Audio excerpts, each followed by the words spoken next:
You connect a high-power 2,000-watt inverter to your system, turn on a heavy load, and almost immediately the power cuts out. A low-voltage alarm starts blaring, signaling that the system is out of energy. But when you check the 12-volt battery bank, the monitor shows a complete 100% charge. This creates a physical contradiction.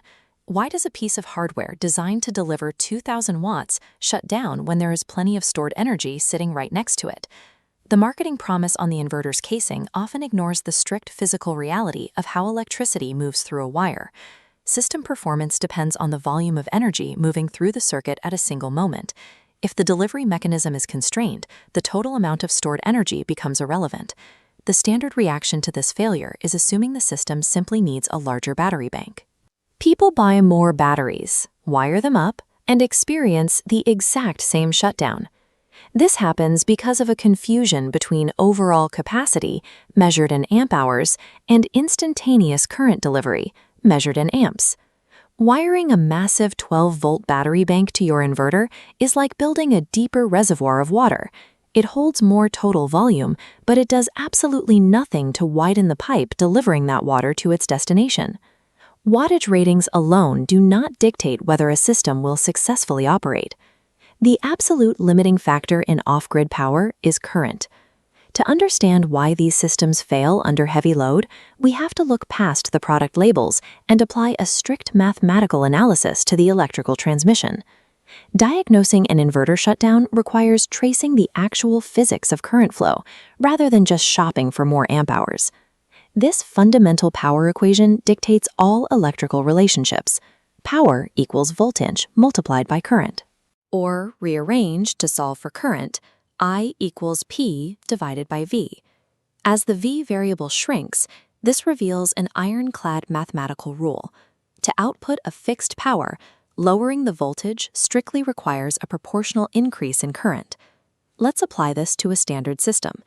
If you run a 1,000-watt load on a 12-volt architecture, the system must draw over 83 amps of continuous current. Keep that same 1,000-watt load, but run it on a 48-volt architecture. The required current drops mathematically to just under 21 amps. Now scale back up to the original 2,000-watt inverter that failed on our 12-volt system. The current requirement jumps to nearly 167 amps. In reality, the physical draw is even higher because no inverter is 100% efficient. Some energy is always lost as heat during the conversion process. Attempting to push 166 amps through a direct current circuit is incredibly difficult. It inevitably pushes the hardware toward 3 distinct, catastrophic physical failure points. The first failure point happens inside the battery itself. Every battery has an internal maximum discharge limit. Modern lithium batteries are controlled by a battery management system, or BMS. This internal computer relies on strict, hard-coded continuous current ratings to prevent internal cell damage.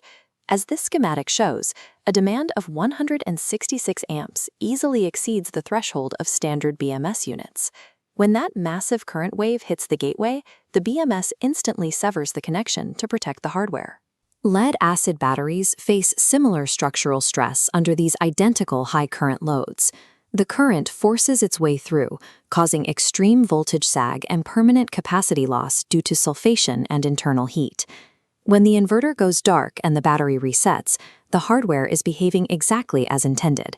The battery is acting as a failsafe against an excessive current demand. The second failure point is the physical infrastructure of the system, the copper cables required to carry that massive load. This thermal loss formula overlaying the cable shows exactly how power is lost as heat within a wire. The heat generated equals current squared multiplied by the wire's resistance. This graph reveals the mathematical danger, the exponent. Because current is squared, a simple doubling of the current creates 4 times the heat generation inside the cable. This exponential heat buildup is what physically melts wire insulation and creates severe, fast-moving fire hazards. This thermal escalation is especially dangerous at the connection terminals.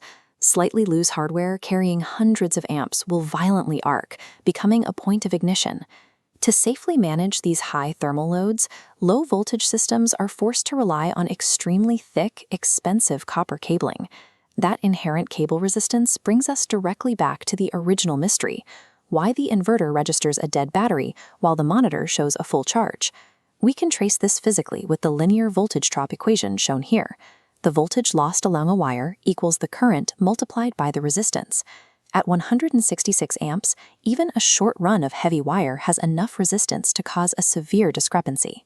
The battery outputs a healthy 12.8 volts, but by the time that power reaches the inverter input, the voltage has plummeted. This artificial sag in voltage drops the input line below the inverter's hard-coded minimum operating threshold, immediately triggering its automatic low-voltage cutoff protocol. The inverter shuts down to protect itself from a starved input voltage, unaware that the battery bank sitting just a few feet away remains fully charged. 12-volt systems are entirely appropriate for small-scale loads, like portable camping setups and basic RV lighting. But scaling up to industrial or whole home power requires a different architectural approach. This split screen compares a 2,000-watt load. The 12-volt system requires massive cables near their thermal limits, while the 48-volt system runs cool on thinner wire. Quadrupling the voltage slashes the current from 166 amps down to 41 amps. Increasing the operating voltage is the most mathematically sound method to eliminate extreme voltage drop and safely scale electrical power. Professional system integration replaces guesswork with rigorous physical checks. As seen in this wiring illustration, a reliable build relies on a strict safety trifecta: verifying the specific discharge limits of your battery's BMS, calculating precise cable thickness, and installing proper overcurrent protection. The wattage rating on the box describes the potential for work, but the current flow dictates the actual physical load placed on every wire and terminal. True system reliability comes from engineering around those worst-case current limits. When you respect the physics of electrical transmission, you eliminate the bottlenecks and build a significantly safer power grid.